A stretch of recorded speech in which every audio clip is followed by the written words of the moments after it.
Hello everyone, we have a new dialogue about a really seductive book, Un vinovat aproape perfect, Yes. editura 3 publishing house, and we have the privilege to be together with the author, the great novelist and the great essayist Pascal Bruckner. Thank you very much for accepting our invitation. Thank you.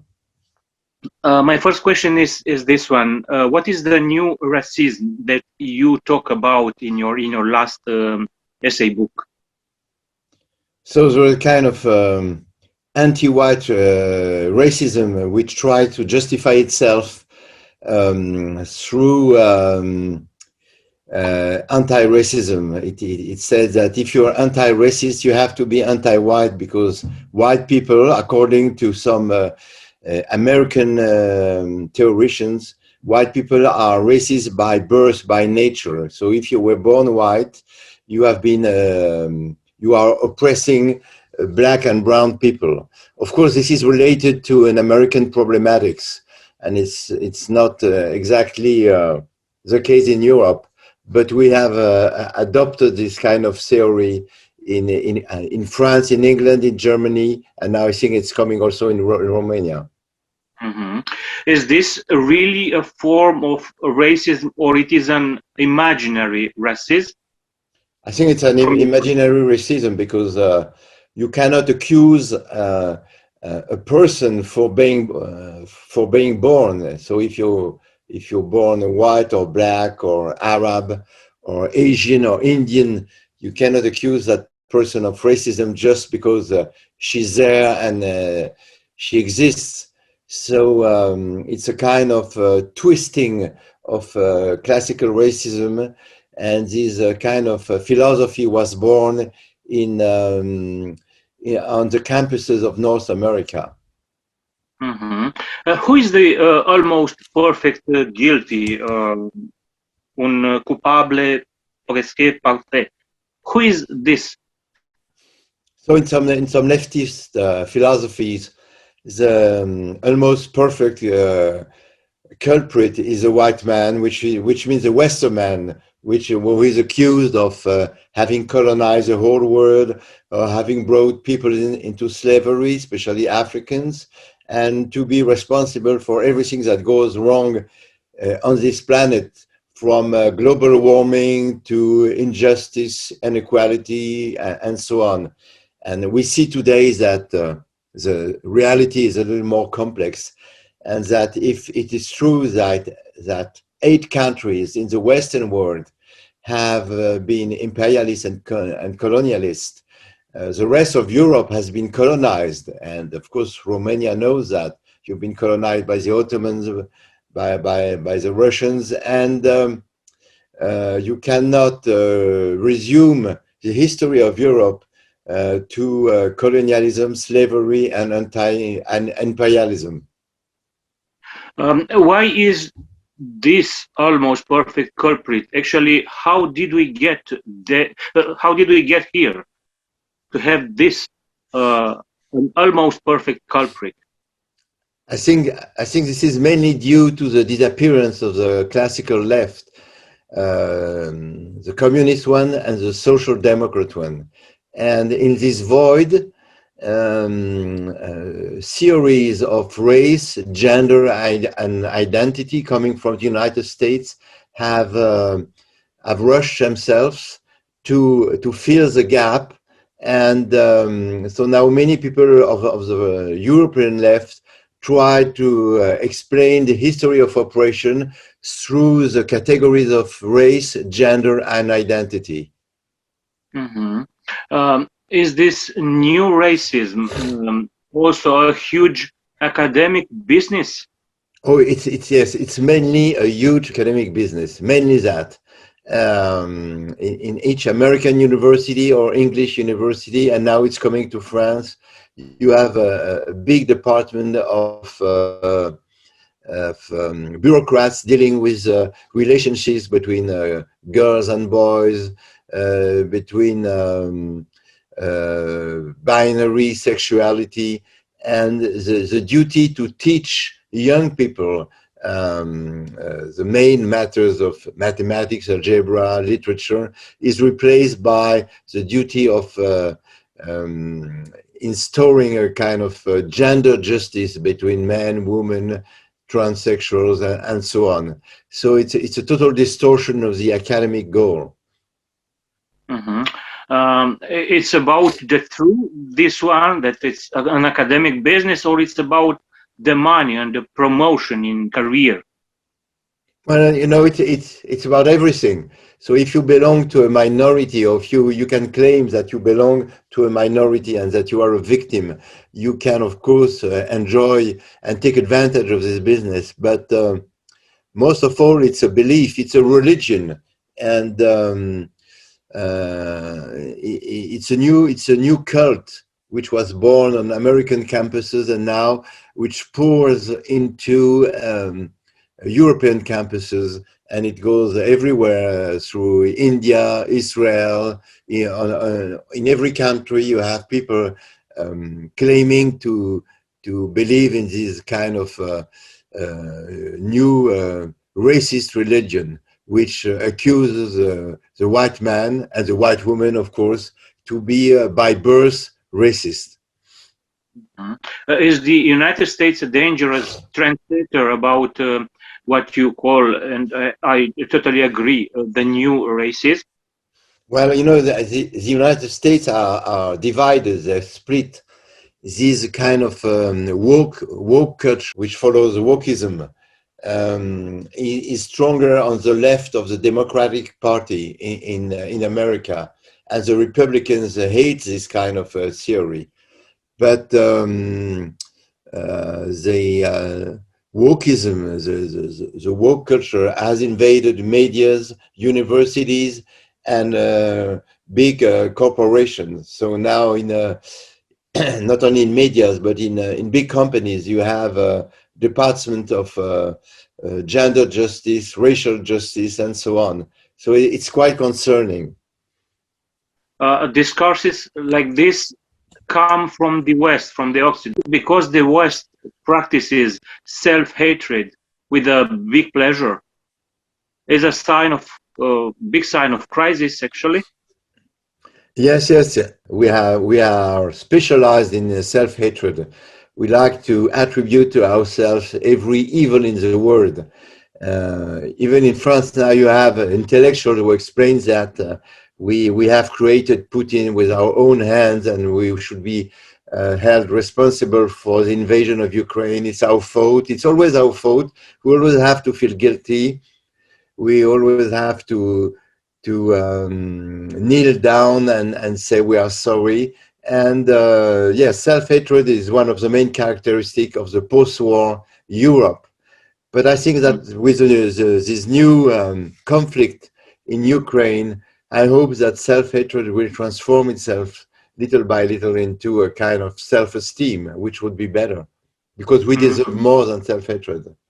It is a coincidence that the vast majority of such speeches come from the left wing of the political field, the majority of such speeches about the new racism, in fact. Yes, as I said, the left has lost all its values, all its example. After the fall of the wall in 1989, the left has lost communism. Then now the social democrats are unable to provide new values. So those new terrorists coming from the other side of the Atlantic tries to fill the void, as I said before.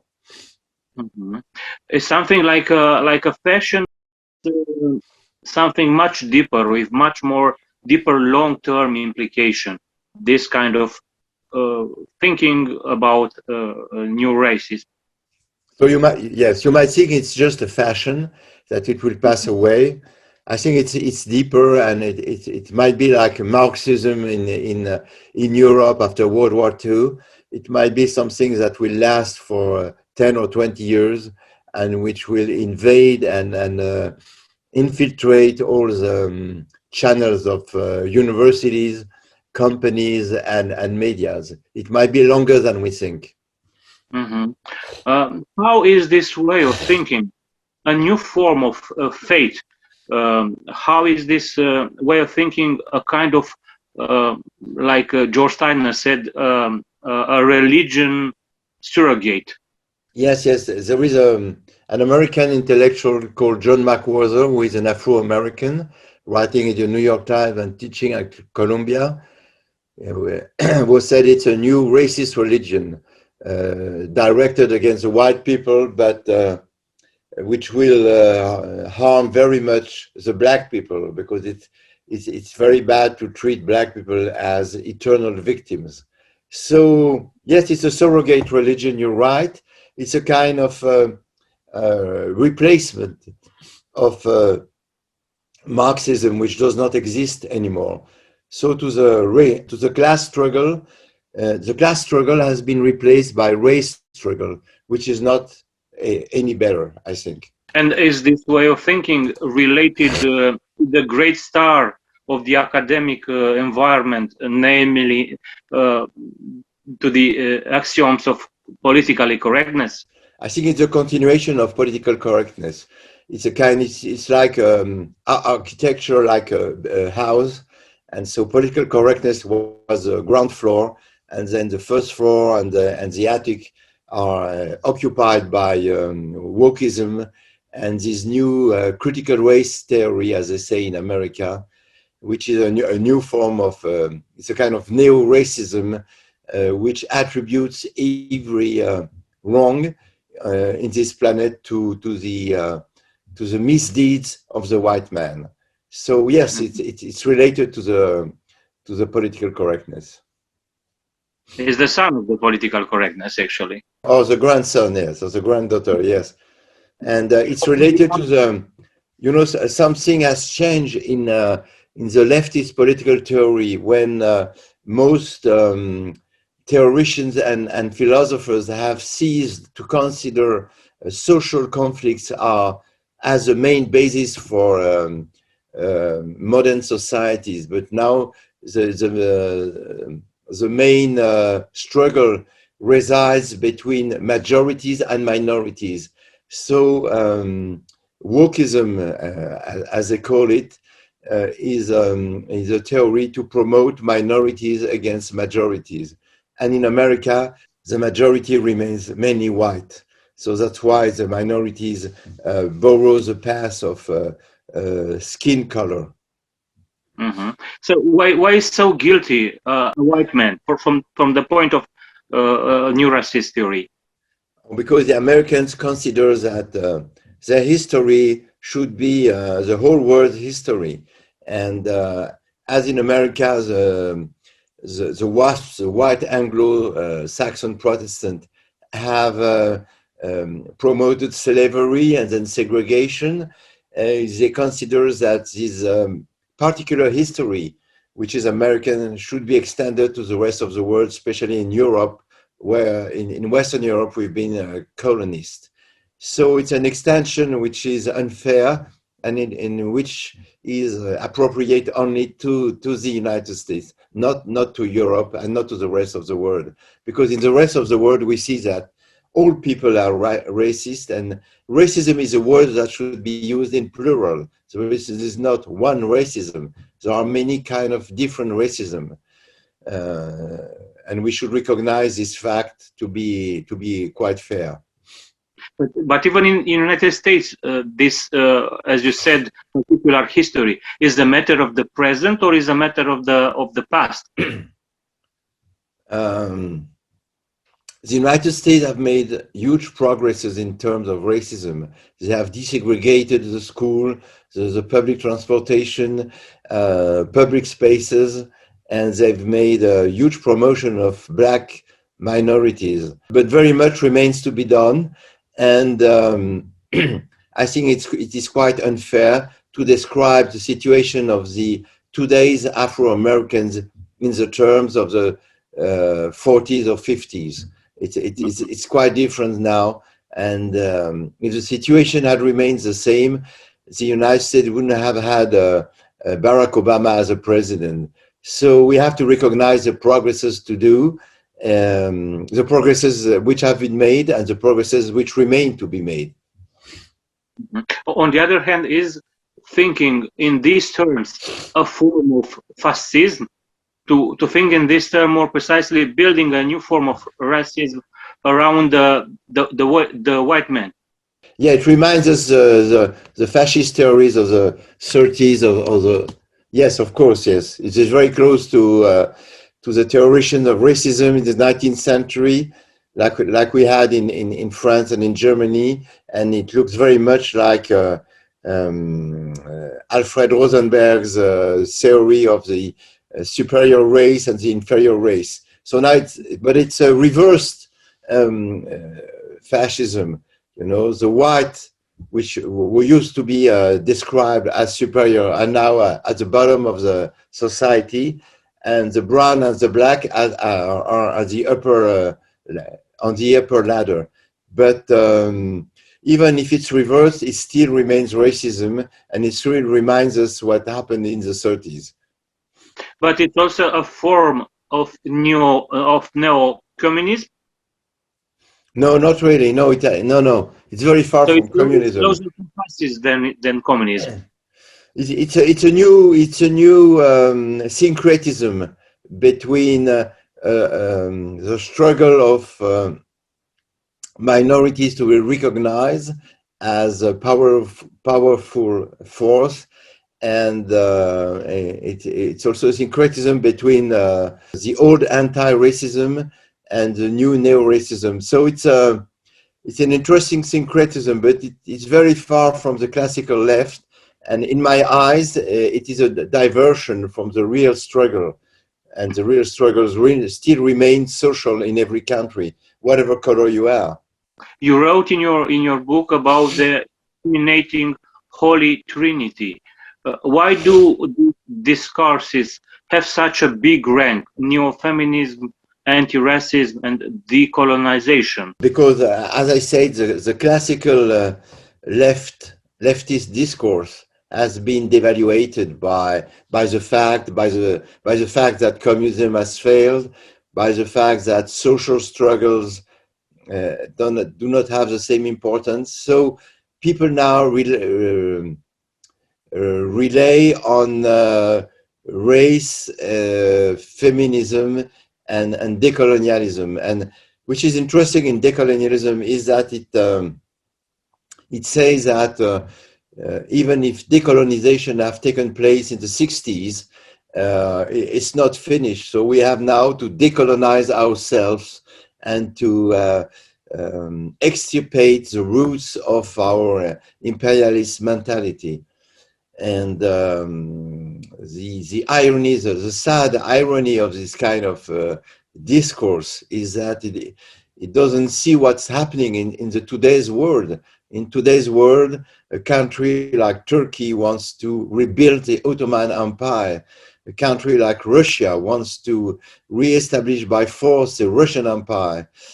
China wants to be an empire again, and only the West, which is sensitive to self-criticism, accepts to be attacked when we have, at least in Western Europe, abandoned our colonies.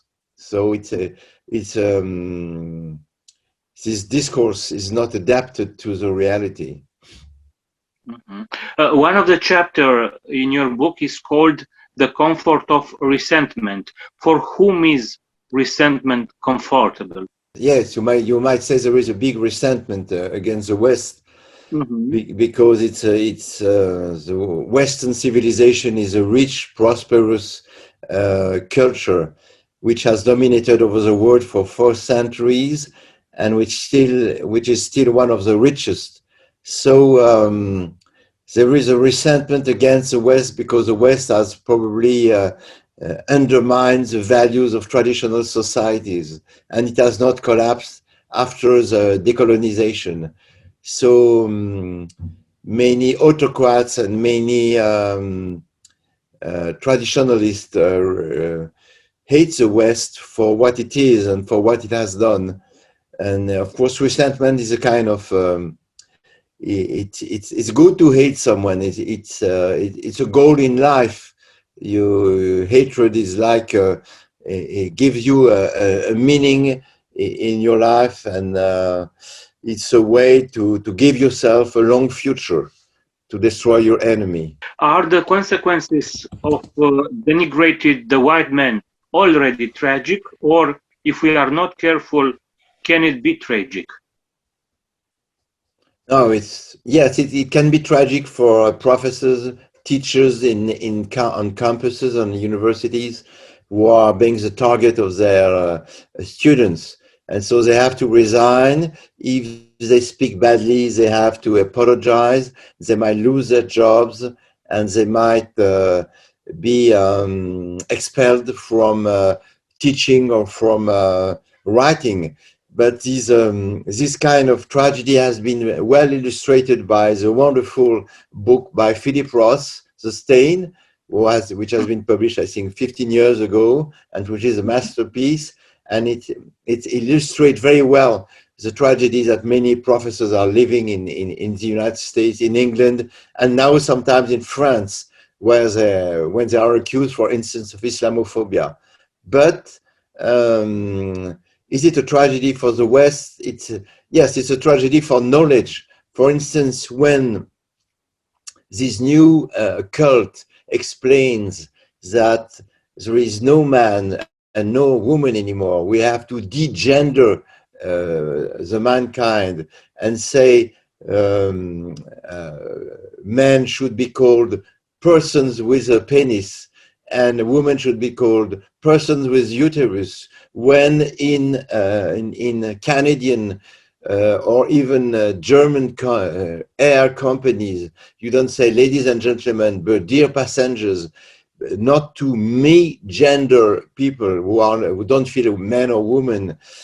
When, for instance, in hard sciences, in medicines, you don't want to make treatments for cancer on women or men, and so it might generate regressions, scientific regression.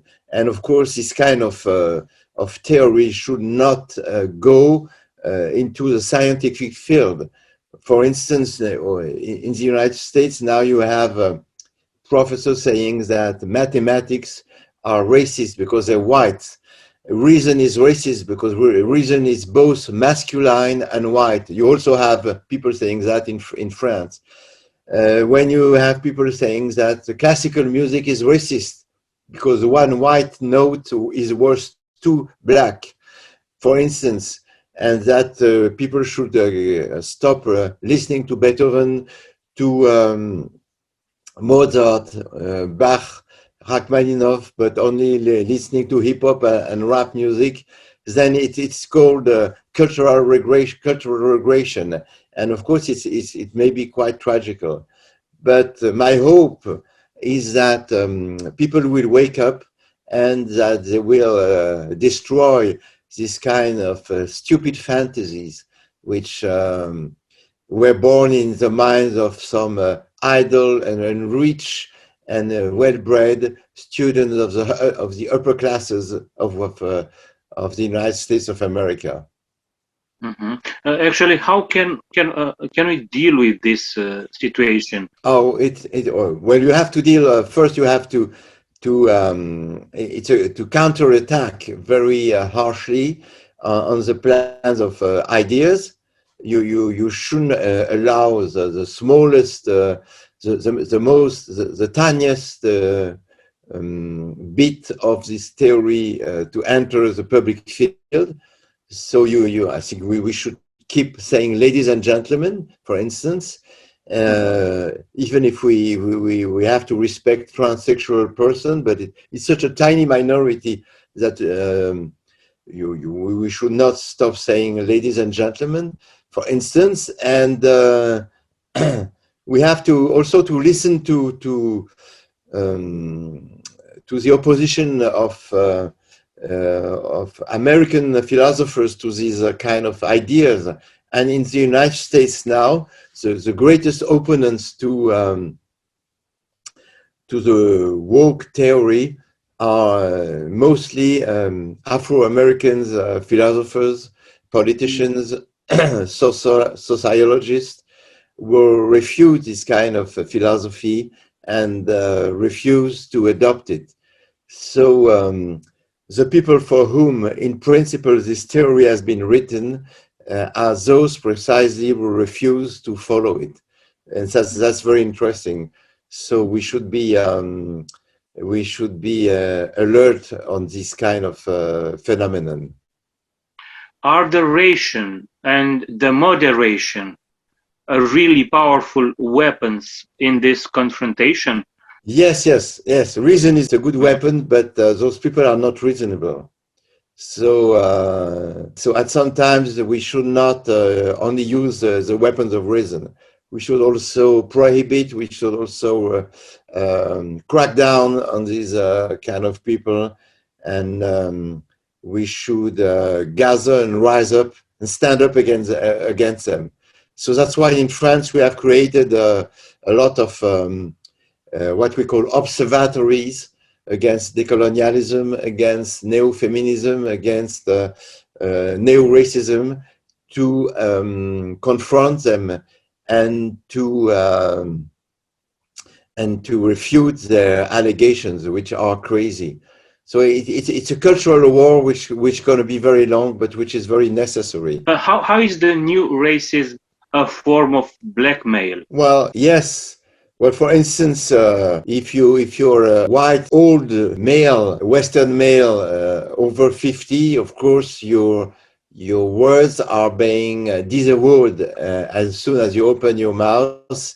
Whatever you say is being cancelled because you're old, you're white, you're a male, and you belong to the Western world. But if you are a young black lady, if you happen to be gay, then your words are much more valuable than the words of an old white male.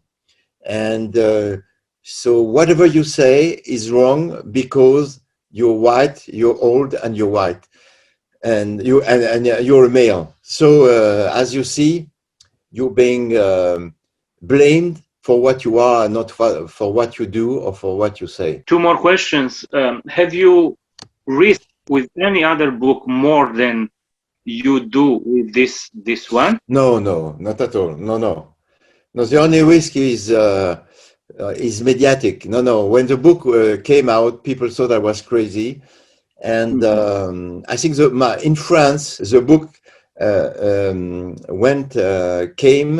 was published 3 months too early, because right afterwards the second wave of COVID came, and but every word I said appeared to be true on 2021, and there was a huge reaction in France against this kind of theories, which just try to install a new kind of legitimized racism. And you're allowed to hate white people just because they're white, which is of course a kind of a way to legitimize a new racism. No, I didn't risk. No, I didn't take any risk, because this book is a continuation of a book which was published in 1983, The Tears of the White Man, which has been a huge scandal at this time, and which has been received as an outrageous reflection, because it was a criticism of third worldism. But this last book has not been translated in the United States. They refused to translate it in English. It's been translated in 10 countries, but not in English, because it was too critical of the Anglo-Saxon culture. But anyway, I don't care. My ideas will go through the borders. And anyway, I have many friends in the United States. No, the riskiest book I wrote in the last year was a book about Islamophobia, which of course has been more dangerous for me, because I've been insulted in the streets, attacked, I've been followed, and So it has been a little risky for a few years, but now it's over, and now we have, as you know, we have a new enemy, which is also very bad, very dangerous. So as we back in the Cold War, back in the 21st century, so it's going to be a new confrontation, but fighting against neo-racism, fighting against neo-feminism, which is a war of women against men, fighting against decolonization. It remains an intellectual goal, which is very important. So, but France is very well armed against this kind of theories, because by nature we are Republicans, and we think that every human being is equal to every other one. So the French believe in universalism, and they don't divide society into ethnies, races, categories, groups, as do the Americans. And this is the main difference. We see the French people as one person, whatever your origin or your beliefs or your unbelief, and the American are used by nature to divide their own people, in Chinese, Latinos, blacks, whites, Arabs, South Americans, and of course in France we try to avoid that, even if many people here attempted to do the same as in America. But we have to be strong enough not to repeat the mistakes of the American left, which has abandoned every concern for social justice. And the last question, will the one who denounces the new races be made racist? Oh yes, of course.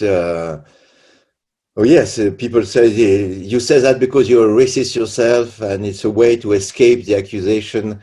So this kind of litigation is usually settled at court, in public courts. So I have had many litigations those last years, and for the moment we've gained. I've been a winner. But it's a public debate, so it's very interesting to have this kind of debate in public. And you know, there is also another aspect which is proper to France and maybe not to Romania, is that in France this new philosophy of gender, race, and identity is also touching our relationship with Islam. And people say that the Muslims in France are being treated as underdogs, that they are being repressed, persecuted, and that we are all Islamophobic, and that we should apologize for the way we treat Muslims.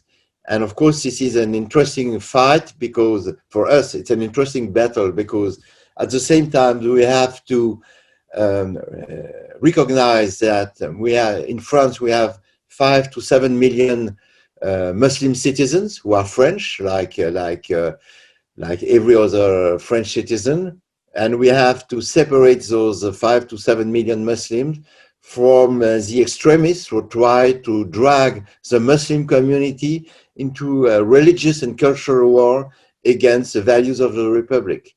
So, you know, it's another field of struggle. It's another combat, but we have to fight on both fronts.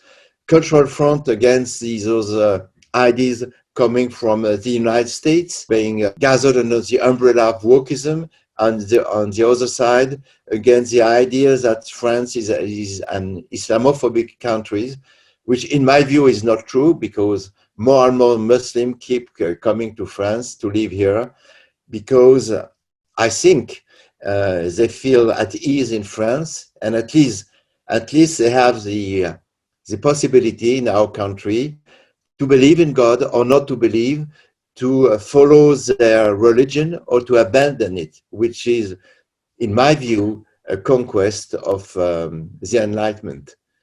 Mm-hmm. Thank you so much, Pascal Bruckner, for this very royal conversation.